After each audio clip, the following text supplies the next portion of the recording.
Vive le président Ibrahim Traoré. Vive le président Ibrahim Traoré.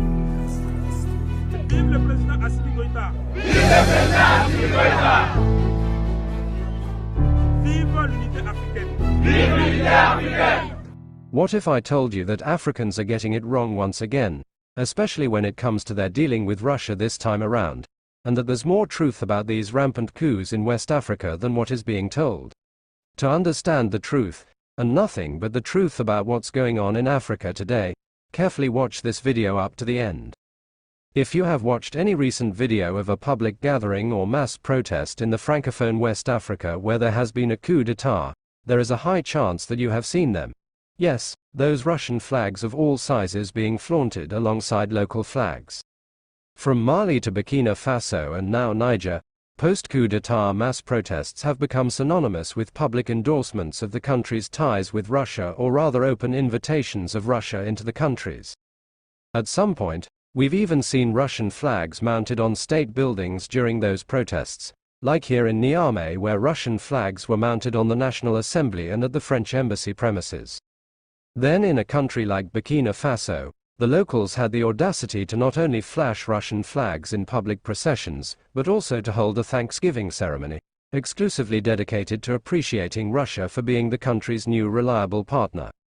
As you can see here, accompanying the flag was a Wagner PMC banner, with which they used to praise the Russian private military company that has links to the Kremlin and Russian Ministry of Defense, and whose leader, Yevgeny Prigozhin, is a close friend of Russian President Vladimir Putin. But, did you know that when these developments occur on this continent, they only prove that the country has finally fallen into Russia's trap, or rather everything is going according to Russia's plan? We know millions of Africans may be unaware of this, and that's why we have brought to you this video to enlighten you on how Russia is targeting poor vulnerable countries in Africa to not only expand its influence, but also to enrich itself. For starters, we are yet in a new era of post-colonial scramble for Africa, and each of the foreign powers interested in getting a piece of Africa's immense wealth has devised its own strategy of approaching the continent to get what it wants. When colonialism ended, Western powers like the United States, United Kingdom, France and other European Union countries came with foreign aid and grants to get Africans under their wings, and take whatever they could get their hands on. Then, seeing that Westerners were munching with big spoons, the Chinese followed, but for them, they came with a different strategy which is called development projects. Courtesy of corrupt and incompetent African leaders, the Chinese have over the years lured Africans into signing development partnership deals that in the end have only made dozens of African countries their servants.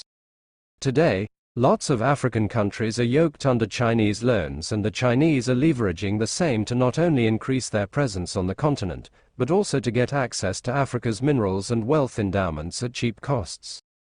Interested in getting a piece of Africa, Russia has as well devised and settled on a strategy that it is using to get its hands on Africa's wealth, and it seems everything is just going according to the plan from the Kremlin.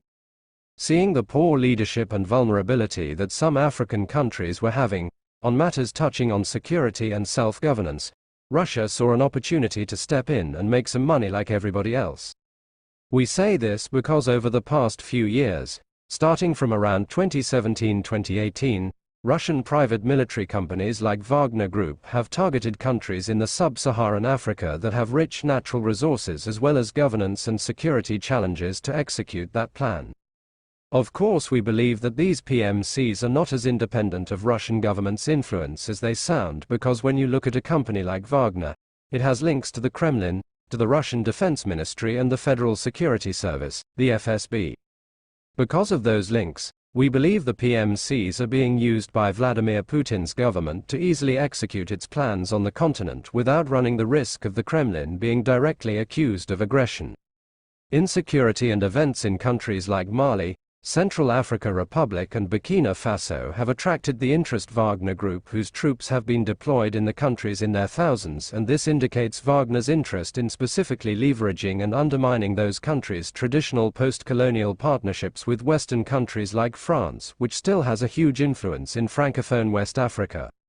For instance, Wagner troops were deployed to Mali and Central African Republic with the support of the Russian armed forces, which is enough proof that the PMC group is just a covert arm of the Russian Defense Ministry. capitalizing on the instability in the Sahel, which is on the rise, and with countries like France scaling back their military efforts against Salafi jihadist groups in the region. Russia through Wagner is systematically placing itself in the position of the region's savior. It's for this reason that you have been seeing masses in Burkina Faso, Mali and Niger praising Putin as their preferred partner and savior, who can deliver them from the bondage of jihadists, as well as from France, which is fast losing popularity in its former colonies on the continent. But unbeknownst to the locals, Russia's strategy is to approach governments of countries with security challenges, then try to convince them for deployment of its private military companies for strengthening of security and protection, in exchange for money and resources. The decisions by Mali, Burkina Faso and Central Africa Republic to turn to Russia and the Wagner Group for support were intended to help the governments in place to strengthen their domestic political positions, rather than to meaningfully address insecurity in the countries.